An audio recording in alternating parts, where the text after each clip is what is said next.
Si buscas inspiración y aprendizaje sobre el Apocalipsis, este canal es para ti.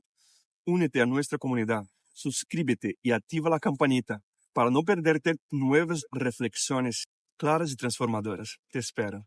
En el video de hoy hablaremos sobre los tres juicios. Para comprender adecuadamente el Apocalipsis, también debemos conocer lo que la palabra de Dios enseña sobre el juicio del hombre. Habrá tres juicios: el de los creyentes en el tribunal de Cristo, y de las naciones en la ocasión del regreso del Señor, y el del gran trono blanco. ¿Por qué es necesario que todos nosotros comparezcamos ante el tribunal de Cristo, para que cada uno reciba según lo que haya hecho mientras estaba en el cuerpo? El juicio de los creyentes no busca condenar, ya que ya poseen la vida eterna.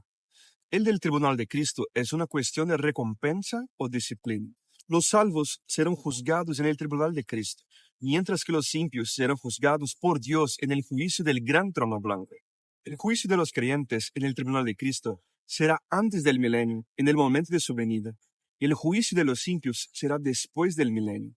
El juicio de los creyentes no es para la perdición, sino para la recompensa, mientras que de los impios es para la condenación. La palabra de Dios no deja dudas, porque todo compareceremos ante el tribunal de Dios. Así que cada uno de nosotros dará cuenta de sí mismo a Dios, porque el Hijo del Hombre vendrá en la gloria de su Padre con sus ángeles, y entonces pagará a cada uno según sus obras. Aunque hayamos sido salvos, aún sí seremos juzgados por Dios. Este hecho no tiene relación con el infierno, es un juicio para la recompensa. Y aquí vengo pronto, y mi recompensa conmigo, para cada uno según sea su obra. Aunque hayamos sido salvos, aún sí seremos juzgados por Dios. Este hecho no tiene relación con el infierno, es un juicio para la recompensa. Y aquí vengo pronto, y mi recompensa conmigo, para recompensar a cada uno según sea su obra. No juzguéis antes de tiempo, hasta que venga el Señor, el cual aclarará también lo oculto en las tinieblas y manifestará las intenciones de los corazones. Y entonces cada uno recibirá su alabanza de Dios. Si existe la recompensa, lógicamente también existe el castigo, pues conocemos al que dijo: mía es la venganza, yo daré el pago. Y otra vez, el Señor juzgará a su pueblo. Horrenda cosa es caer en manos del Dios vivo. Cuando confesamos, nuestros pecados son perdonados y no hay más registro de ellos delante de Dios. El problema es practicar cosas dignas de reproche o violar un mandamiento, incluso de los menores, y aún enseñar a los hermanos. Esta persona será disciplinada y considerada mínima en el reino. Jesús dijo: cualquiera pues que quebrante uno de estos mandamientos muy pequeños y así enseña a los hombres, muy pequeño será llamado en el reino de los cielos. Pero cualquiera que los haga y los enseñe, este será llamado grande en el reino de los cielos. Este juicio de los creyentes se representa en la parábola de los talentos. Al final, el Señor vendrá a ajustar cuentas con sus siervos. Ese será el tribunal de Cristo. Observe que en esa parábola, los siervos no fueron juzgados por la fe que tenían, fueron juzgados por las obras, es decir, si sabía o no administrar el talento. El problema es que uno de los siervos enterró el talento. No hizo algo pecaminoso como adulterar, robar o matar. Ni siquiera perdió el talento que había recibido. Simplemente lo enterró. Lo dejó intacto e inerte. Sin embargo, se vio obligado a dar cuentas de su fidelidad y fue disciplinado. La palabra de Dios nos muestra en el Evangelio de Lucas no solo la posibilidad de la pérdida de la recompensa, sino también la posibilidad de los azotes. Pero el siervo que conoció la voluntad de su Señor y no se preparó ni hizo conforme a su voluntad, recibirá muchos azotes.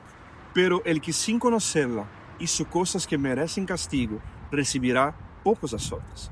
Al que se le dio mucho, mucho se le demandará, y al que mucho se le confió, más se le pedirá. Pablo dijo: porque es necesario que todos nosotros comparezcamos ante el tribunal de Cristo, para que cada uno reciba según lo que haya hecho mientras estabas en el cuerpo, sea bueno o sea malo. ¿Cómo puede sufrir alguien daño por el fuego sin experimentar algún tipo de sufrimiento? Si alguno no permanece en mí, será cortado y arrojado fuera como una rama, y se secará, y los recoge y los echa en el fuego, y arden. No permanecer en el Señor y ser arrojado fuera o en el fuego son experiencias de disciplina y castigo delante de Dios. Si un creyente cae en pecado y no se arrepiente, puede ser disciplinado por Dios. Y pecado en la vida de un impío es un pecado. Un pecado en la vida de un creyente es igualmente pecado. Los creyentes que supieron y no hicieron la voluntad de Él recibirán muchos azotes. Los creyentes que no supieron y no hicieron la voluntad de Dios recibirán pocos. Naturalmente, los azotes son solo una ilustración humana de la disciplina que recibiremos ese día. Si no hacemos su voluntad hoy, quien tiene más luz tiene mayor responsabilidad. El juicio de las naciones ocurrirá de acuerdo con la forma en que cada nación trate a los judíos y a los cristianos perseguidos por el anticristo durante la gran tribulación. Este segundo juicio se encuentra en Mateo 25 y es conocido como el juicio de las naciones. Cuando el Señor regrese, las naciones seguirán existiendo en la tierra. No todas las personas morirán durante la gran tribulación. Por lo tanto, aquellos que no mueran serán juzgados por Él en su regreso. Estas naciones serán juzgadas según lo que se lee en Mateo. Cuando el Hijo del Hombre venga en su gloria y todos los ángeles con Él, entonces se sentará en su trono de gloria. Serán reunidas delante de Él todas las naciones, y Él separará a los unos de los otros, como el pastor separa las ovejas de los cabritos. Pondrá las ovejas a su derecha y los cabritos a su izquierda. Entonces el rey dirá a los de su derecha: vengan benditos de mi Padre, hereden el reino preparado para ustedes desde la fundación del mundo, porque tuve hambre y me dieron de comer, tuve sed y me dieron de beber, fui forastero y me recibieron en su casa, estuve desnudo y me vistieron, estuve enfermo y me atendieron, estuve en la cárcel y me visitaron. Entonces los justos le responderán: Señor, ¿cuándo te vimos hambriento y te dimos de comer, o sediento y te dimos de beber? ¿Cuándo te vimos como forastero y te recibimos en casa, o desnudo y te vestimos? ¿Cuándo te vimos enfermo o en la cárcel y fuimos a visitarte? El rey les responderá: en verdad les digo que en cuanto lo hicieron a uno de esos hermanos míos más pequeños, a mí lo hicieron. Normalmente hay dos interpretaciones de esa parábola, una afirmando que se trata del juicio universal y otra diciendo que se refiere al juicio de los creyentes. Sin embargo, esta parábola se aplica a las naciones, por lo tanto a los gentiles.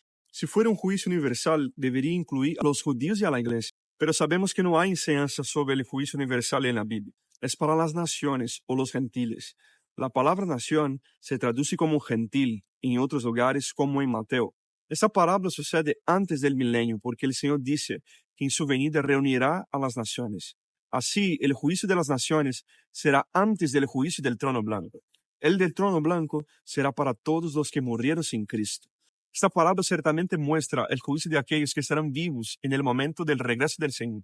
Otra duda muy común es con respecto a que el Señor separa a las naciones como el pastor separa las ovejas de los cabritos.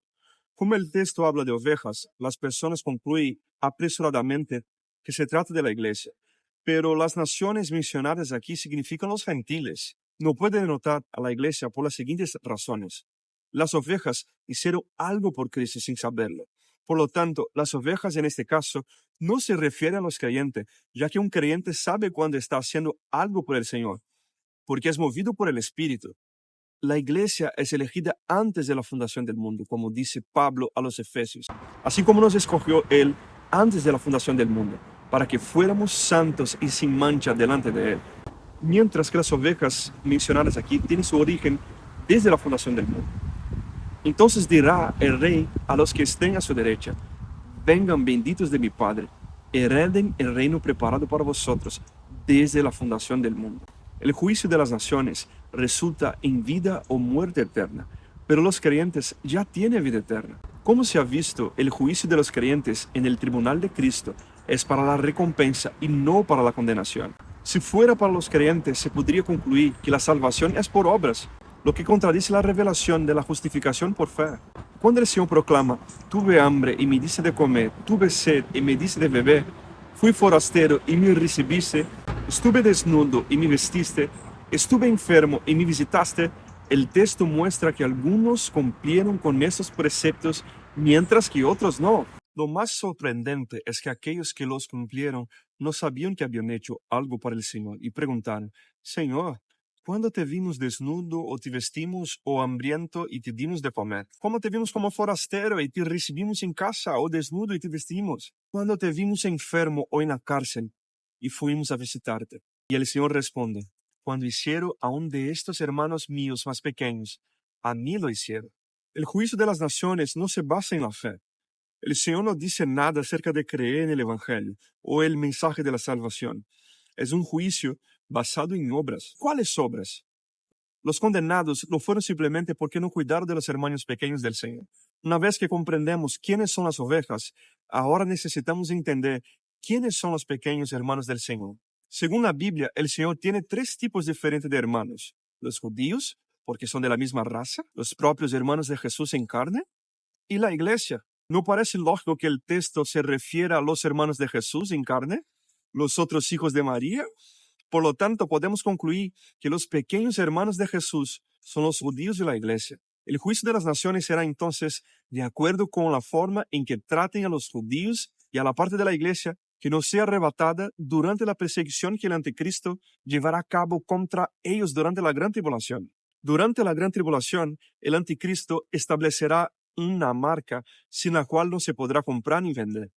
En esas circunstancias, la vida de los creyentes que no sean arrebatados y de los judíos será muy difícil, y en este momento que recibirán la ayuda de algunos a los que el Señor llama ovejas. Sin embargo, lo hará sin saber que en realidad lo estarán haciendo para el propio Cristo. El resultado de este juicio es que algunos llamados ovejas en el texto participarán en la bendición de tener el Señor como Rey durante el milenio. Serán las naciones sobre las cuales el Señor reinará. Los demás, llamados cabritos, serán arrojados al infierno. El juicio del gran trono blanco es el juicio de aquellos que murieron sin Cristo. Resucitarán al final del milenio y serán arrojados vivos al lago de fuego y azufre. No existe tal cosa como juicio universal en la palabra de Dios. Dios no mezcla audiencias. Cada juicio se dirige a un tipo de gente. El juicio del tribunal de Cristo es solo para los siervos y ocurrirá pronto después que el Señor regrese, cuando todos los creyentes resucitarán. El del gran trono blanco, por otro lado, tendrá lugar después del milenio.